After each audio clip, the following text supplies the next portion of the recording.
Hey, good people. I wanted to make another video to help those who are independent contractors, freelancers, business owners, entrepreneurs, small businesses, you name it. People who do not have regular, stable monthly income have a harder time putting together a budget and understanding how to organize their finances. So, as a fellow entrepreneur, I've figured out a thing or two, and I wanted to be able to share those with you today. So, let's go.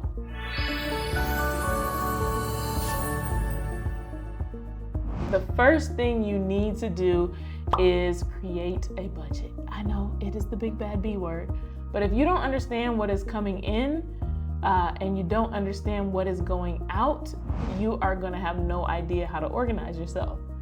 And we've got two kind of buckets to organize. What are my regular monthly expenses as a personal person, as a human being? And then what are my business expenses? Because in order to be able to make money, we're gonna have to spend some money. Even if you're driving Uber, you have some sort of side hustle where you're making some sort of craft, you have expenses related to what you need to purchase in order to be able to sell the product. You have gas expenses and car maintenance expenses if you are an Uber driver. Everybody who is operating in this zone has some sort of business expenses, things related to the work that we're doing to get the income to come in. And then we also have, like I said, our personal expenses, the things we do to keep a roof over our head, keep ourselves fed. And so you need to understand what those numbers are primarily, so then we can back into one, what do you need to earn on a monthly basis? Like, I got $1,000 of business expenses and I've got $2,000 of personal expenses.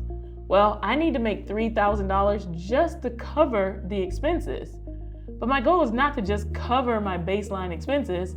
I want to be able to save for retirement. I want to be able to save for my kids' education. I want to save for a home down payment. I want to pay down my debt a lot quicker. I don't want to pay the minimum balance on it each month. I want to be able to earn more. I want to have profit in my business, in which case we know that $3,000 in my example is the baseline for what we need to earn just to get by. But our goal is going to be to earn more than that based on whatever it is that you're trying to achieve.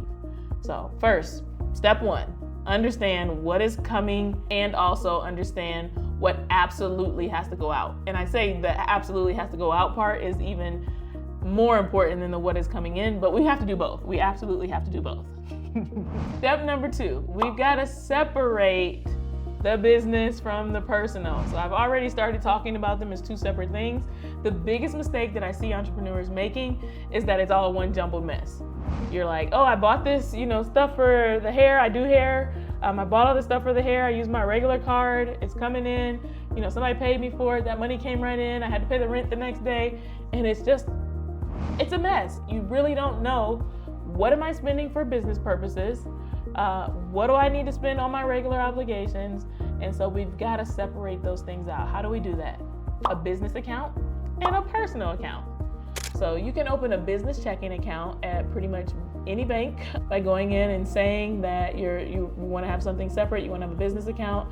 They'll tell you the process specifically related to, their banking rules, their banking institution. And then you probably already have a personal checking account. If not, you want to open one of those. Checking accounts are where you're going to be able to pay for things via expenses, whereas savings accounts are going to have some rules, because the goal of a savings account is usually to put money away, save it for a rainy day, save it for a longer period of time. And so they don't want you taking money out of those. So frequently you'll hear with the savings account, for example, that you can only make withdrawals 3 times a month. So you want to make sure that you get a checking account, because of course with business expenses, you're going to have a lot more things coming in and out. Like I said, if you're a hair business, you're going to have to buy hair for more than 3 clients a month, maybe 5 times you're going to have to buy hair. Don't want to be doing that from your savings account. You want to be doing that from a checking account. So business checking account, that's where all your business earnings are going to come in. And then you're going to have your personal checking account. This is where you're going to pay yourself to cover your regular expenses. When you're an employee of a place, you work a certain number of hours, they take your paycheck, they take some things out of your paycheck, and then they give you whatever is left over. It jumps right into your personal bank account. Because we're entrepreneurs, nobody's doing that for us. So we got to set up a system that's similar to that. You're earning over here in your business account, and then you're going to say, okay, what's my paycheck? How much of the money that I have in my business account can I move to my personal account to cover my mortgage, lights, gas, water, other obligations that I have. So you're gonna make a paycheck from your business account and you're gonna move it over to your personal account, because you can't just stick your hand into the cash register whenever you want just because you're the business owner. You should not stick your hand in the cash register of your business. You should pay yourself on a reoccurring basis, maybe every 2 weeks, maybe once a month, depends on how the income is coming for you, and then move that money over to your personal account. So we want to separate. The next piece of the puzzle then is like, well, how much do I pay myself? Remember at the beginning we talked about knowing what your expenses are so that you can know what to pay yourself? That's an important piece of the puzzle. But before you pay yourself, you also have to think about the business obligations. What obligations am I talking about? We gotta pay the man, y'all. When I say the man, we gotta pay Uncle Sam in the form of taxes. So you made $10,000 this month. Absolutely need to put at least 25% of that aside.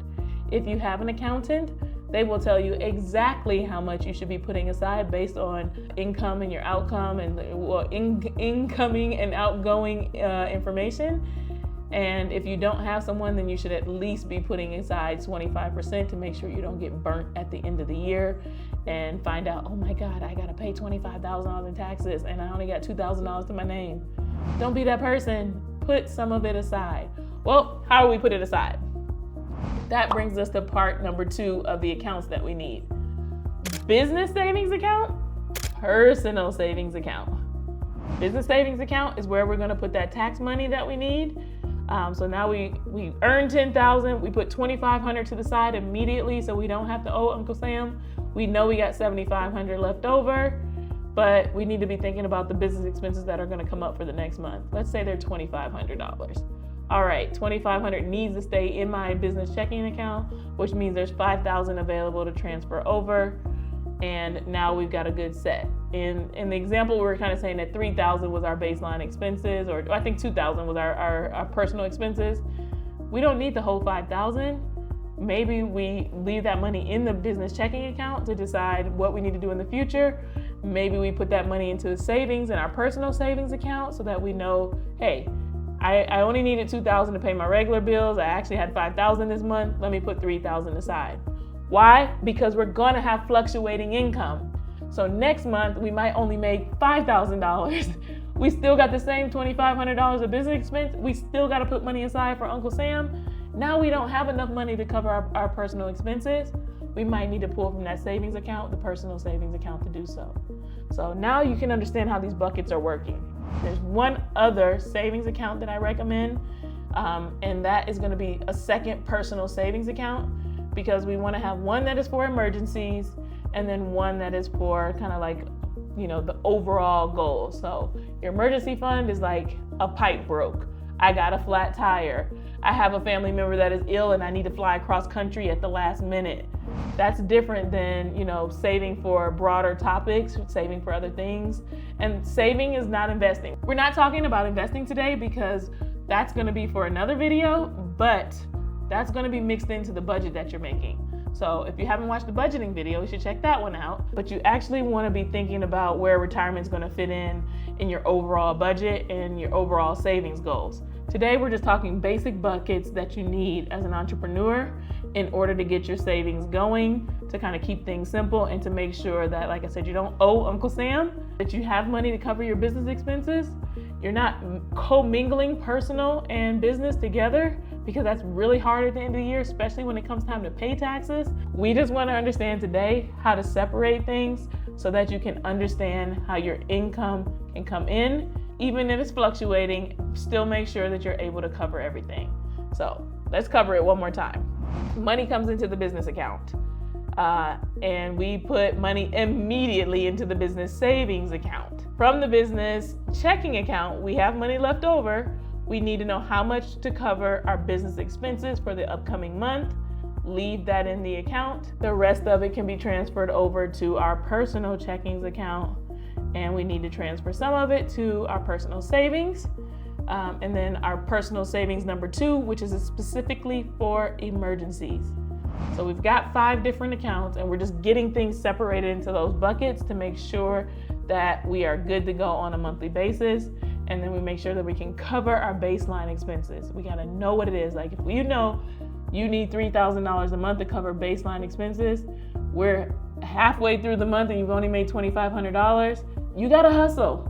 You gotta do something to find that $500 so that we can break even for the month.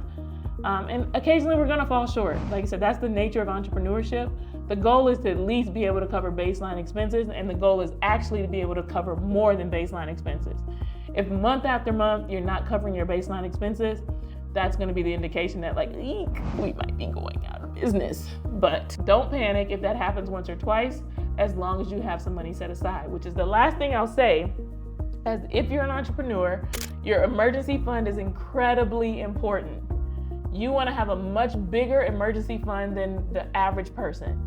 Because if I go to work every day and I get a paycheck every 2 weeks, there's a certain amount of stability that comes with that. When you're an entrepreneur, there's gonna be a high season and a low season, depending on what kind of work you're in. Things are gonna slow down. You're gonna lose a client unexpectedly. It's just going to be variable because that is the nature of entrepreneurship. We cannot stabilize our income until we get to we're killing it as business owners and millions of dollars are coming in and we only need a couple $100,000 to live, or whatever the case may be. When you're getting started, you want to make sure that you have enough to cover yourself in the event of an emergency. An emergency being, I didn't make enough money this month and I still got to pay my bills and keep my roof over my head. So emergency fund should be at least 6 times these original expenses we talked about at the very beginning. So we talked about $3,000 of expenses, 3 times 6 is 18. We need $18,000 as an emergency fund. And then you kind of can divide that up based on your personal expenses and then also your business expenses. So now you got a backup of 6 months on each side to cover personal expenses, or business expenses and personal expenses as things get going. So now you're like, okay, I didn't make enough money this month, but no worry, I can keep grinding, I can keep doing, maybe you need to hire a social media manager or something along those lines, and it costs a little bit more than you expected, but you've got a few months of leeway, or a backup. Runway is actually the word. You've got a few months of runway, and you can cover that so that you can see the fruits of that labor.